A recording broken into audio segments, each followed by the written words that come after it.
This is Business Plus and you're watching the Market Show. I'm your host Tariq Khan Javed. आज हम बात करेंगे poor friendly budget पे। नाज़रीन, पाकिस्तान में जो डेमोक्रेटिक प्रोसेस चल पड़ा है और उसके तहत अब जो नेक्स्ट इलेक्शन आने वाले हैं, ये एक पहला इलेक्शन होगा जब पूरी मीडिया की जो जिस तरह की कवरेज हम लोग आजकल करते हैं, सुबह शाम हम इकोनॉमिक इश्यूज़ पे बात करते हैं, तमाम चैनल्स पे इस पे डिस्कशन होता है, अवेयरनेस लेवल बहुत तेज़ी से बढ़ रहा है। अब जो अगला इलेक्शन है, कहते हैं कि बड़ा क्रूशियल इलेक्शन आने वाला है, इसमें बड़ी बड़ी तब्दीली आप एक्सपेक्ट कर सकते हैं। आप देख रहे हैं कि ऑलरेडी जो डेमोक्रेसी इस्टेब्लिश हुई है उसके बेनिफिट्स आपके सामने आना शुरू हो गए। आपने देखा कि जो लेवल ऑफ टॉक्स, जो लेवल ऑफ रिलेशनशिप इंडिया से कुछ साल पहले कोई सोच भी नहीं सकता था, वो आज होने लगी है। हमने मोस्ट फेवर्ड नेशन का स्टेटस देने के लिए एक ऐलान कर दिया इंडिया को। पॉजिटिव लिस्ट 4000 की होती थी, उसको हमने नेगेटिव लिस्ट में तब्दील कर दिया 1209 आइटम के। वाघा पे state of the art border बन गया और massive expansion in trade with India is expected. कल ही एंथोनी साहब ने बयान दिया है कि जून में सियाचिन पे बात होगी। बड़ी significant statement coming from a person like Anthony. ऐसा लगता है कि आप थोड़े दिन के अंदर सियाचिन का मसला भी हल होते हुए देखेंगे। उसी के साथ साथ सरकरी का भी मसला हल हो जाएगा, क्योंकि उस पर टेक्निकलिटीज सारी तय हो चुकी हैं and the people of from both side want this two issues to be on the side line. Trade expansion जो होगी, जो जिस तरह की इंटीग्रेशन 2013 में एक्सपेक्टेड है, उसके तहत ये पूरा सार्क जो है एक कॉमन मार्केट बन जाएगा जस्ट लाइक यूरोप, और कश्मीर का मसला बहुत हद तक इसी ट्रेड की वजह से हल हो जाएगा।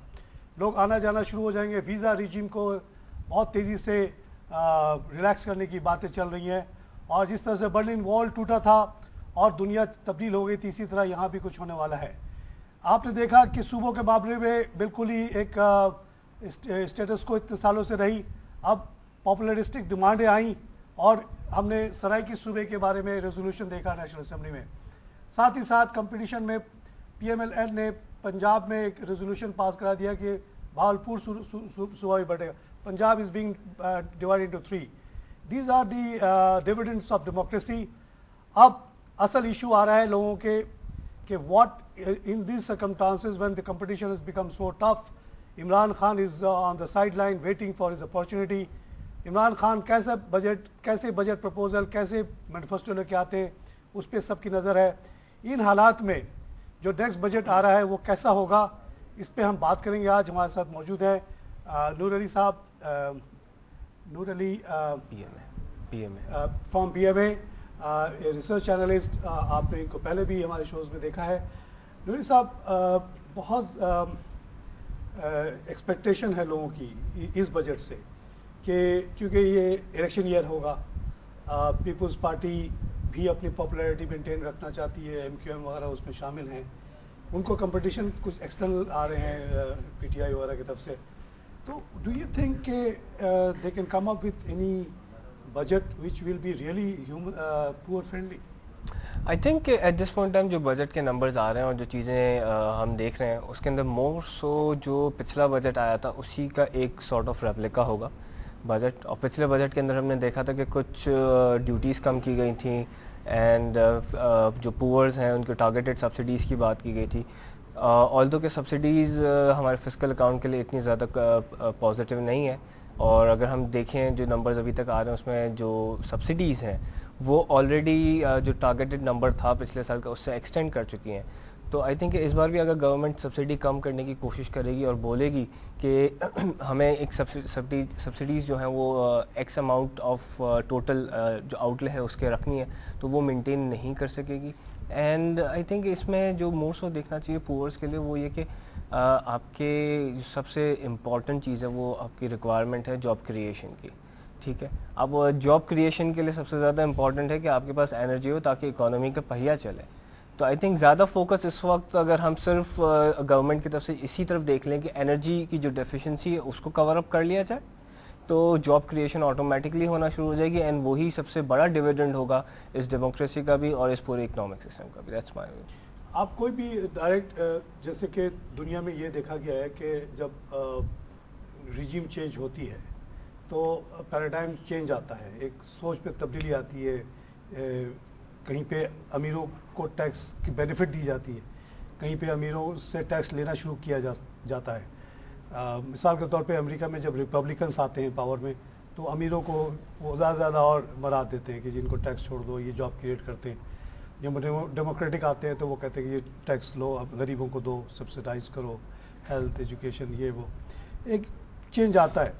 ब्राज़ील की अगर एग्जांपल लें आप, तो ब्राज़ील में एक तरह का निज़ाम चलता रहा, इन्फ्लेशन बेनतहा हो गया, अमीर तर होते गए, गरीब गरीब होते गए। लुलू नाम के एक लीडर जब आए सामने, तो he bought A C change. 10 साल उन्होंने रूल किया, अब उनकी जानशीन रूल कर रही है। अब वहाँ एकदम से जो था, जो एम्फेसिस था कि अमीरों से टैक्स नहीं लिया जाएगा, उसको चेंज किया गया। अब अमीरों से इतना टैक्स लिया जा रहा है, बड़े बड़े घरों पे हेलीकॉप्टर उतर जाते हैं, उनको सर्च करते हैं, उनको असली उनकी वेल्थ ढूंढ के निकाल लेते हैं। कंप्लीट चेंज हो गई सोसाइटी। ये 4000% भी इन्फ्लेशन वहाँ रहा, नोट छाप छाप के उन्होंने अपनी हुकूमत चलाई, गरीबों को गरीब तरीन कर दिया, अमीर अमीर तरीन हो गया। अब वहाँ 7% इन्फ्लेशन है और things have become much better for the poor people. Peoples Party यहाँ पावर में आई, no change, exactly same policy continued from last 4 years। अब 5th ईयर है। आफ्टर ऑल एक रिवोल्यूशनरी पार्टी है, भुट्टो की founded party. Do you think they will go for some drastic changes this year, this time around, so that they can win their next election?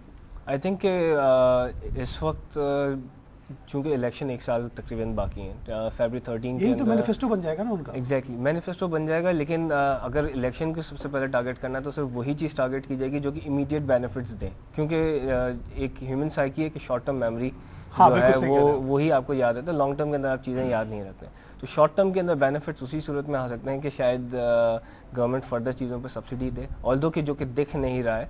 अगर हम last जो 4 साल का period है उसके अंदर हम लास्ट 1 साल का पीरियड देखें तो गवर्नमेंट ने कुछ रेडिकल चेंजेस किए हैं। सबसे पहले तो उन्होंने पेट्रोलियम की प्राइसेस एज ऑन जो बढ़ रही हैं वो पास ऑन करना शुरू कर दी हैं।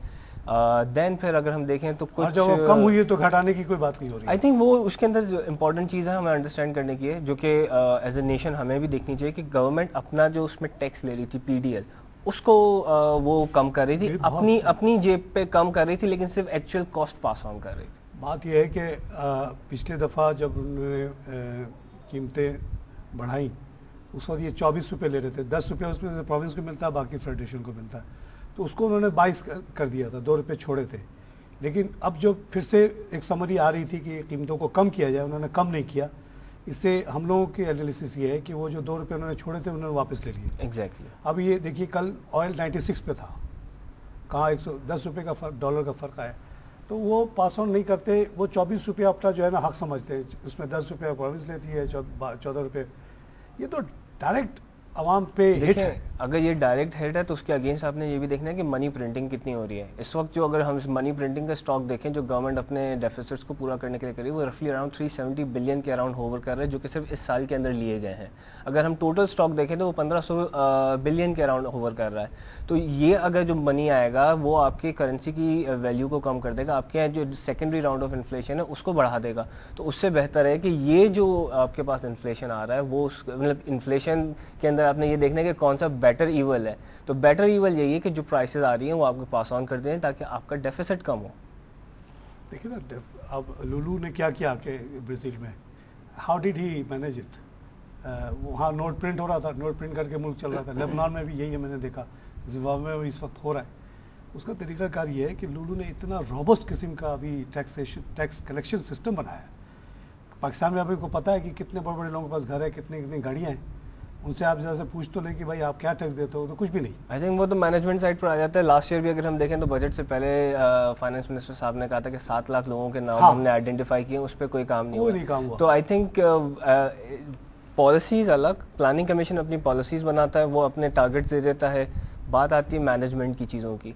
अगर मिस मैनेजमेंट है, जो कि आई थिंक जब कहा गया था 7 लाख लोग हैं तो शायद कुछ तो सामने आना चाहिए था, मेरे ख्याल से वो नहीं आया है। तो वो मैनेजमेंट इश्यूज हैं एंड आई थिंक मैनेजमेंट पर फोकस किया जाए और कोई ऐसे रेडिकल चेंजेस लाए जाए तो that is going to be definitely good for. अगर आप देखें तो फिरोज तुगलक, मोहम्मद तुगलक 2 नाम बड़े आते हैं इंडो पाकिस्तान के फिस्कल मैनेजमेंट के सिलसिले में। तो उस ज़माने में जो 4 टैक्स होते थे, 5वां जिजिया था विच वाज बेसिकली हिंदुओं पर टैक्स था, वो तो खैर अलग चीज़ है। सबसे बड़ा टैक्स होता था ज़मीन का लगान, यानी government the land belong to the state is renting you out for your use and the surplus you create, उसमें गवर्नमेंट का शेयर। दूसरा जो बड़ा टैक्स होता था उसको कहते थे गढ़ी, यानी घर के ऊपर tax. That was according to the size of the house, you can not hide it. अगर आप 4000 घर में रहते हैं तो रहते हैं, वो नज़र आता है, अगर 30 गज में रह रहे हैं तो वो भी नज़र आ रहा है, अकॉर्डिंगली वो टैक्स हो जाता था। तीसरा टैक्स था चराई, यानी number of kettles which you had which was going around, वो भी एक वेल्थ का इंडिकेशन होता था उस ज़माने में। और दूसरा जो होता था आबियाना, जो कि इफ नहरी पानी आ रहा है तो उसको दे, और एक चीज़, ये 5 टैक्स होते थे, इससे मुल्क चलता था। तो ये हाउस का टैक्स तो बहुत इजीली डिटरमाइन हो सकता है ना। एक आदमी बड़े से घर में रह रहा है, इतनी गाड़ियाँ इतने उसको, तो आप इजीली कह सकते हैं कि भाई इतना आपके पास आया कहाँ से, पहले तो स्टॉक बता दो कि आया कहाँ से। दूसरा ये कि इस पर दे क्या रहे हो तुम। ब्राज़ील में एग्जैक्टली अभी यही हो रहा है कि वो रात को 2-3 बजे हेलीकॉप्टर से उतरते हैं बड़े बड़े घरों में, टैक्स के जो लोग हैं, और आके छापा मार के उनसे पूछते हैं कि भाई कहाँ से क्या है, ये है वो है। और मैसिव अमाउंट ऑफ टैक्स जो है ना जनरेट हो रही है, अमीरों से टैक्स लिया जा रहा है, गरीबों में बांटा जा रहा है। ये जो बेनज़ीर फंड जो यहाँ शुरू हुआ कार्ड के शुरू, ये लुलू ने शुरू किया था आज से 12 साल पहले। उसने सब गरीबों को कार्ड दे दिया, जिसको वो जानता था बड़ी अच्छी तरह, खुद बड़ा गरीब आदमी था, और एक तरफ से लेता है इधर भरता है, तो हालात बदल जाते हैं। इनसे कोई एक्सपेक्टेशन तो नहीं है, लेकिन अगर इनके पॉलिटिकल सर्वाइवल का इशू है, MQM, ANP, Peoples Party, they all claim to be pro people, so they have to do something, otherwise someone like Imran Khan might come with Lulu's plan and देखिए, जहाँ तक ये आपने जो plan की बात की जिसकी वजह से ब्राज़ील के अंदर रिवोल्यूशन आया, ठीक है, शॉर्ट टर्म के अंदर मैं कहता हूँ कि अगर कंट्री की लाइफ देखें तो वो सैकड़ों सालों पे होती है, 10 साल कुछ नहीं होता है। मेरा अपना एक एप्रीहेंशन है इस पर कि आज वो ले रहा है अमीरों से और गरीबों को दे रहा है, तो वहाँ पर वो इन्वेस्टमेंट को एक तरह से डिस्करेज भी कर रहा है, नंबर 1। नंबर 2, अगर आपने मछली दे दी और मछली पकड़ना नहीं सिखाया, तो that is in longer run economic cycle के अंदर वेरी नेगेटिव। अगर इस तरह की चीज़ है तो आई थिंक हमें इसको पोस्ट करना चाहिए, लेकिन यहाँ पर बात वही आ जाती है कि आपने या तो आप फोर्सफुली काम करें या आप इन्वायरमेंट ऐसे क्रिएट करें जो इसकी वजह से एक कंपल्जन बन जाए और लोग यहाँ पर इन्वेस्टमेंट करना शुरू कर दें। यहाँ पर आपके पास इशू आ रहा है टेररिज्म का, यहाँ आपके पास इशू आ रहा है एनर्जी का, यहाँ आपके पास इशू आ रहा है इन्फ्लेशन की हम बात करें तो पिछले 5 साल 6 साल के अंदर अब हम दाखिल हो रहे हैं डबल डिजिट इन्फ्लेशन है। अगले साल का भी जो टारगेट आ रहा है इन्फ्लेशन का 10.5% आ रहा है। हेंस हम ये कह सकते हैं कि जो आपके डिस्काउंट रेट है वो तो डबल डिजिट में रहना है। तो यानी कि वो साइकिल जो इकोनॉमी का है वो तो स्टेगनेंट हुआ है। देखिए ना, इन्फ्लेशन का सोर्स क्या है? Fiscal deficit, international crude oil price. देखिए, क्रूड ऑयल प्राइस तो $3 का होता था किस ज़माने में, फिर अरबों ने उसको $35 किया 74 में, ठीक है।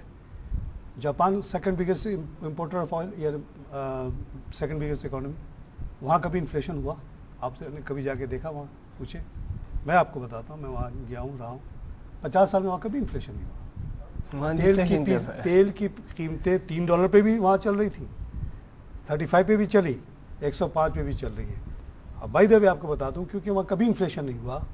येन में $35 की जो प्राइस थी आज भी देखा जाए तो वही है, क्योंकि डॉलर गिर के 1/3 हो गया है। 35 मल्टीप्लाइड बाई 3 इज 105 का डॉलर का अगर पेट्रोल है तो बेसिकली अगर 88 के प्राइस को आप ले लें तो यन टर्म में $35 है। जापान में कोई इन्फ्लेशन नहीं हुआ। इस दौरान यूरोप में आपने देखा क्या हुआ 73-74 में, आपने देखा कि लोगों ने बाईसाइकिल चलाना शुरू कर दिया, गरीब हो गए लोग।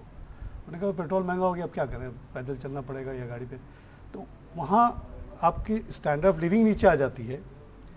लेकिन इन्फ्लेशन नहीं होता। इन्फ्लेशन सिर्फ उसी वक्त होता है जब आप इसको बहाना बना के कि क्योंकि हमें पेट्रोल पे सब्सिडी देनी है तो हमको नोट छापना पड़ेगा। अगर आप नोट ना छापे जापान की तरह, इन्फ्लेशन नहीं होगा, बाकी सब कुछ होगा। आई थिंक इसके अंदर जापान की अगर ओवरऑल स्ट्रक्चर को देखें तो it's quite different than ours. तो ओवरऑल जो वहाँ का मैन पावर है, जो वो काम कर रहा है, वो एक्सपोर्ट ओरिएंटेड एक कंट्री है। हमने शायद अभी तक उन चीज़ों पे काम नहीं किया। शायद अगर हम उन चीज़ों पे काम कर लें और अपनी मैनेजमेंट प्रॉपर कर लें। आप जापान को छोड़ तो जर्मनी को देख लें, इंग्लैंड को देख लें, जितने सिविलाइज्ड मुल्क हैं जहाँ पे ऑनेस्ट लीडरशिप है, जो जानती है कि इन्फ्लेशन कितनी ख़राब चीज़ है। आई थिंक आंसर आपने खुद दे दिया, ऑनेस्ट लीडरशिप। हाँ, तो वो ये बात जानते हैं, यहाँ के रूरल्स भी जानते होंगे, अच्छी तरह जानते होंगे, सब बाहर पढ़े हुए हैं, सब पता है कि नोट छापने से इन्फ्लेशन होता है, नोट नहीं छापेंगे इन्फ्लेशन नहीं होगा। पाकिस्तान का डेटा ये है कि जब इस पाकिस्तान बांग्लादेश हमारे साथ था तो 14 बिलियन टोटल नोट थे। आप इकोनॉमिक सर्वे का डेटा मेरा नहीं है, जब अलग हो गया तो नोट कम नहीं किए गए, यानी जी 4-5 गुना आपने बिलियन आपने बढ़ा दिया। उसके बाद अगले 2 साल में फिर 8 बिलियन छाप दिया। आज आप बता रहे हैं कि 1600 बिलियन तो इन्होंने 4 साल में छाप दिया। कोई जस्टिफिकेशन है इतने नोट की? नहीं है। इसीलिए कीमतें सबकी जो है 10-10 गुना हो गई। एब्सोल्युटली। तो यही ऑनेस्ट लीडरशिप की ही बात है कि, और इस थ्योरी को समझने की भी बहुत ज़रूरत है कि पूरी कौम समझे कि नोट छापना इज नोट नहीं छापने के लिए आपको क्या करना पड़ेगा, आप बताइए। बेसिकली टैक्स ज़्यादा लेना पड़ेगा। मेरे ख्याल से इसके अंदर जो अंडरस्टैंडिंग की बात है वो ये कि एक तो आपकी मिनिस्ट्री का साइज़ बहुत ह्यूज है, ठीक है, मैसिव मिनिस्ट्री साइज़ है। आई थिंक इससे 50% से भी कम के अंदर काम चल सकता है। तो वो एक्सपेंसेस पर आपके जितने ज़्यादा मिनिस्ट्रीज होंगी उतने ज़्यादा एक्सपेंसेस होंगे, उसके हिसाब से लूप होल्स भी उतने ज़्यादा ही क्रिएट होंगे और फिर आपका जो वेस्टेज है वो ज़्यादा होगा। तो एक जो ब्रेक लेना पड़ेगा। नाज़रीन, हम लेते हैं एक छोटा सा ब्रेक के बाद फिर हासिल होते हैं।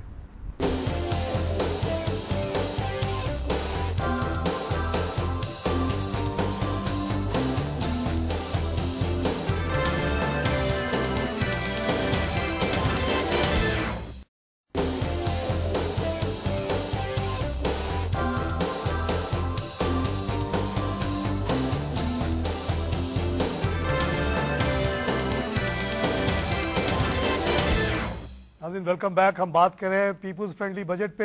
एक बहुत ही इंटरेस्टिंग इशू, इसको करते हुए मज़ा भी आ रहा है और अफसोस भी हो रहा है कि एक्चुअली होगा कुछ भी नहीं, लेकिन हम आज बात कर लें तो उसमें क्या हर्ज है। नूर अली बरकत अली साहब from BMA capital is with me, young gentleman with lot of thoughts, lot of thinking. इन चीज़ों पे बेचारे सोचते रहते हैं, वो भी एक सैलरीड पर्सन है। अभी ब्रेक में सिर्फ बीच में कह रहे थे कि ही इज़ होपिंग के इन लोगों पे जो अभी टैक्स है वो कम हो जाएगा, लेकिन मैंने जो FBR की कुछ लीकेजेस पढ़ी है, अखबारों में भी आ गया था, उसके मुताबिक तो 33,000 पे जो सैलरी वाले लोग हैं उन पे अभी 1.5% टैक्स है, उसको बढ़ा के 10% की तजवीज़ दी गई FBR की तरफ से। जो लोग 38,000 कमाते हैं उनकी 2.5% से उसको बढ़ा के 10% की बात करी है। Noor Ali Barkat Ali is very hopeful के actually the slabs will be revised upwards. I think ये जो मेरी जो न्यूज़ है, न्यूज़ रिपोर्ट से आई है, उसके मुताबिक ये कि जो सैलरीड क्लास है उस पर टैक्सेशन को थोड़ा सी रैशनलाइज करने की बात की गई और जो ज़्यादा कमाता है उसको ज़्यादा टैक्स देने की बात की गई। इसमें स्पेसिफिकली वो लोग जो शायद मिलियंस के अंदर सैलरी कमाते हैं उनके ऊपर जो इस वक्त मेरे ख्याल से मैक्सिमम टैक्स जा रहा है वो 20 या 25% जा रहा है, उसके अंदर 5% का इंक्रीमेंट है। जबकि जो छोटे सैलरी क्लास हैं या जो छोटे स्लैब्स हैं उनके अंदर 1% के इम्प्रूवमेंट मिलेगी और मार्जिनल टैक्स के 1.5% की वजह आधे % हो जाएगा। नहीं, मेरे ख्याल से 33,000 वाले को तो शायद वो कम ही कर देंगे, वो एग्जेम्पशन के अंदर डाल देंगे, 4 लाख कर देंगे मिनिमम। एग्जैक्टली, वो मिनिमम स्लैब भी इंक्रीज कर दिया जाएगा। और दूसरा जो एक बेनिफिट इसके अंदर आएगा वो ये आएगा कि लेट सपोज किसी की सैलरी साल की 10 लाख रुपए है, तो इसके अंदर ये होगा कि जो पहले एग्जिम्पशन एरिया है वो सैलरी उसकी जो है कम्प्लीटली एग्जेम्प्टेड रहेगी, यानी उसको जो टैक्स लगेगा वो बकिया 6 लाख पे लगेगा। अब 10 लाख वाला जो है उसकी जो सैलरी जो टैक्स परसेंटेज बनती है वो 9% बनती है, तो इसकी वजह से उसका जो इफेक्टिव टैक्स जो है वो कम हो जाएगा, क्योंकि वो उसके जो 3 लाख जो शुरू के थे उसके ऊपर कोई टैक्स नहीं लग रहा, वो या 4 लाख रुपए जो कि एक्सपेक्टेड है कि गवर्नमेंट हर साल बढ़ाती है, इस बार भी बढ़ा देगी, तो उस पर कोई टैक्स नहीं लगेगा। तो hence as a result of this जो सैलरी क्लास है उसको बेनिफिट मिलेगा मेरे ख्याल से, और ये एक प्रपोजल जो मेरी अंडरस्टैंडिंग है वो गया हुआ है इस वक्त। अच्छा, टैक्स बेस, ये तो आप बिल्कुल सही करेंगे। ये बेचारे जो ऑलरेडी सैलरी लोग हैं उन पे अगर गवर्नमेंट मैनेजर से जो रिपोर्ट पड़ी है उसके मुताबिक बढ़ा भी दे तो आप क्या कर लेंगे? और मुझे बहुत लाइकली ये लगता है कि करेंगे यही कि नए लोगों को तो ढूंढना इनको बड़ा मुश्किल है। 7 लाख लोगों को आइडेंटिफाई किया गया था जो बहुत इंटरनेशनल ट्रैवल भी करते हैं, जिनके पास बहुत दो 3 गाड़ियाँ हैं और गाड़ियाँ उनके पास बहुत सारी हैं, लेकिन उस पर कोई काम नहीं हुआ। सारा नज़ला जो है ना, यही जो लोग ऑलरेडी फंस चुके हैं उन्हीं पे पड़ता है। Huge chunk of economy is untouched. Agriculture tax नहीं देता, 21% ऑफ GDP। रिटेलर्स, होलसेलर्स, सबको पता है कि दुकानें हैं कितना कमा रही हैं, क्या टर्नओवर, नो टैक्स। इसी तरह ट्रांसपोर्टर्स टैक्स नहीं दे रहे। ये छोटा सा एक तबका है मैन्युफैक्चरिंग का और सैलरी क्लास का जिसके ऊपर सारा बोझ डला हुआ है। कोई खातिर खा कोशिश नहीं की गई है टैक्स बेस बढ़ाने की। आई थिंक जो चीज़ आप हाईलाइट कर रहे हैं उसको हम कह रहे हैं अनडॉक्यूमेंटेड इकोनॉमी, एंड ऑल्दो के अनडॉक्यूमेंटेड इकोनॉमी की बहुत सारे नेगेटिव्स हैं और उसकी वजह से सैलरी क्लास वाले लोग काफ़ी प्रेशर में आते हैं, लेकिन यही वो अनडॉक्यूमेंटेड इकोनॉमी है जिसकी वजह से इस वक्त हम डिस्पाइट द फैक्ट के लास्ट 2 साल के अंदर हमने फ्लड्स देखे हैं, हम we have been able to sail through these calamities. अभी रिसेंटली वर्ल्ड बैंक के अंदर एक समिट हुई थी पाकिस्तान द अनटोल्ड स्टोरी के नाम से, एंड उसके अंदर यही चीज़ हाईलाइट की गई थी कि एक जो पाकिस्तान का, ऑल्दो कि this is not agreed on economic principles कि कोई चीज़ अनडॉक्यूमेंटेड होनी चाहिए, बट ये वन ऑफ द रीजंस है। आई थिंक कि जिस तरह से हम देख रहे हैं कि हमारा जो टैक्स टू जीडीपी रेशो कम होता जा रहा है, दिस इज़ वेरी इंपेरेटिव कि गवर्नमेंट ऑफ पाकिस्तान इस तरफ फोकस करे कि वो साथ में जहाँ पर एक तरफ 7 लाख लोग आइडेंटिफाई किए थे उसकी भी अकाउंटेबिलिटी करे, एंड आई स्ट्रांगली बिलीव कि अगर वो 7 लाख लोगों का कोई आउटपुट, आधे लोगों का भी कोई आउटपुट अगर गवर्नमेंट ऑफ पाकिस्तान दिखा देती, शो कर देती नेक्स्ट 1 साल के अंदर, तो वही एक उनके लिए एक अच्छा पॉइंट ऑफ व्यू हो जाएगा कि देखिए हमने 3.5 लाख लोगों को कर लिया, आगे 3.5 लाख लोगों को भी कर लेंगे और को भी कर लेंगे। On the other hand undocumented economy जो है वो, जब आप ये देख रहे हैं कि जैसे कराची के अंदर एमक्यूएम का एक मेजर होल्ड है, अगर हम दूसरे एरियाज़ में चले जाए तो दूसरी पार्टीज़ का होल्ड है, और ये सारी की सारी पार्टीज़ गवर्नमेंट ऑफ पाकिस्तान के साथ, जैसे पीपल्स पार्टी गवर्नमेंट के साथ कोलिशन में है, तो क्यों ना ये सब मिलके एक ऐसा कोई सिस्टम बनाएं कि यार आप अपने अपने एरियाज़ में तो करें, कलेक्ट कर लें, आप अपने एरियाज़ के अंदर तो एक रिफॉर्म प्रोसेस चलाएं। क्योंकि अगर गवर्नमेंट ऑफ पाकिस्तान कहती है वी आर रिस्ट्रिक्टेड, हमारे पास सोर्सेज कम है, फंड्स कम है, आप तो उन एरियाज़ को जानते भी नहीं हैं, आपकी जो कोलिशन पार्टनर्स है वही उन एरियाज़ को जानते हैं, वहीं पर उनकी से भी है, वही उनका वोट बैंक भी है, तो जो लोग वोट दे रहे हैं अगर उन्हीं को आप कन्विंस करें कि नहीं यार हमें सब ने मिलकर इस पाकिस्तान के लिए काम करना है and we need to put Pakistan first, तो एक सिस्टम अच्छा से डेवलप हो सकता है। इसके लिए बहुत ज़रूरी है कि जो अभी जो टैक्सेशन का निज़ाम है, फेडरल टैक्स ब्यूरो बेसिकली वही एक कलेक्ट प्रोविंसेस को वही बांटता है, उसमें से इसको अगर डिवॉल्व कर दिया जाए completely to the town and नाजिम लेवल जो बीच में था, उसको जो भी नाम दे दिया सिटी टाउन लेवल पे, इसके जैसे वेस्ट में होता है हाउस के ऊपर टैक्स, बहुत सारे टैक्सेस जो म्युनिसिपल के अपने टैक्सेस होते हैं, म्युनिसिपल लेवल्स पे म्युनिसिपल सारा टैक्स ले, उसके बाद municipality of the area will make sure के all the services are provided and they will be very responsive to the people.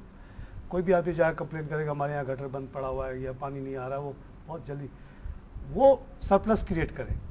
जैसे कोई अच्छा इलाका है वहाँ उसने सरप्लस क्रिएट करके फेडरल अथॉरिटी को दे दे।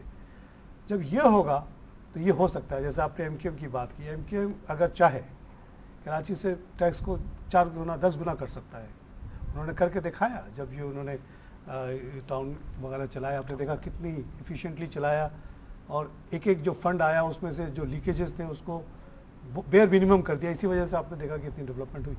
अगर आज उन्हीं यूनिट्स को टाउन बना दें, यूसी बना दें नाजिम, उनसे कहें कि टैक्स कलेक्ट कर लो, they will do it because they have the authority, they have the moral sort of pressure also, and they also know the देंगे पीपल, वो आपको नजर आएगा। आप आके मुझसे पूछ सकते हो कि आपने जो 1 लाख रुपए टैक्स दिए वो कहाँ खर्च हुए, उसमें से 20,000 तो आपके अपने इलाके पे खर्च हुआ, बाकी हमने 80,000 गवर्नमेंट को दे दिया। तो government become very efficient, very strong, और इन चीज़ों पे गौर करने की ज़रूरत है। एक पैराडाइम शिफ्ट लाने की ज़रूरत है सारी सोच में। एग्जैक्टली एक तो वो सारी एग्जम्पशंस जो हमने दी हुई है, मैंने जैसे तुगलक और फिरोज़ तुगलक और मोहम्मद तुगलक का जिक्र किया, tax was the main, land was the main tax base.